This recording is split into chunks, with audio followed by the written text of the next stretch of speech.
నాయుడుపేట జాతీయ రహదారి సమీపంలో విశ్వం చారిటబుల్ ట్రస్ట్ ద్వారా ప్రతిరోజు పేదలకు అన్నదానం చేసే విధంగా ఏర్పాటు చేయడం జరిగింది. అందులో భాగంలో మొదటి రోజుల్లో 100 మందికి భోజనం పంపిణీ చేశారు. ఈ సందర్భంగా ట్రస్ట్ అధ్యక్షులు నాగార్జున మాట్లాడుతూ విశ్వం చారిటబుల్ ట్రస్ట్ ద్వారా చేతనైనంత సహాయం పేదలకు చెయ్యాలి అన్న సంకల్పంతో ముందుకు రావడం జరిగిందని, అలాగే ప్రతిరోజు పేదలకు నిత్యం అన్నదాన కార్యక్రమాన్ని ఏర్పాటు చేస్తున్నట్టు తెలిపారు. ఈ కార్యక్రమంలో కరుణాకర్ రెడ్డి, విజయరామయ్య కమిటీ సభ్యులు పాల్గొన్నారు.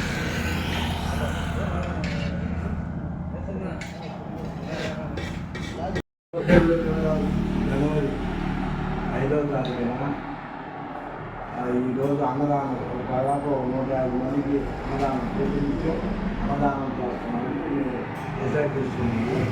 అదేవిధంగా ప్రతిరోజు కూడా అన్నదానం చేసేదానికి మేము సిద్ధంగా ఉన్నాము.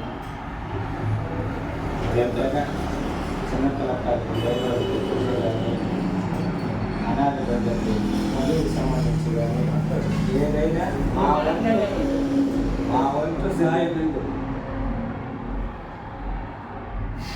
అనాథ బిడ్డలు కానీ చిన్నపిల్లకాయలు కానీ ఎవరికైనా లేదు అన్న వరకు మా వంతు మా ట్రస్ట్ ద్వారా విశ్వం చారిటబుల్ ట్రస్ట్ మా ట్రస్ట్ ద్వారా మా చేతనైనంత హెల్ప్ చేయాలని అనుకుంటున్నాం.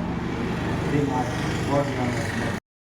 చారిటబుల్ ట్రస్ట్ కింద మేము 150 మందికి మేము ఉచిత భోజనం పెడతాము. అనాథ పిల్లలకు కానీ ఎవరికైనా మా వంతు అలివైనంత సహాయం చేయాలని మా ఉత్సాహం మా ప్రోత్సాహం వల్ల ఏదో మాకు అలివైనటువంటి సహాయం చేస్తాం అనాథులకి.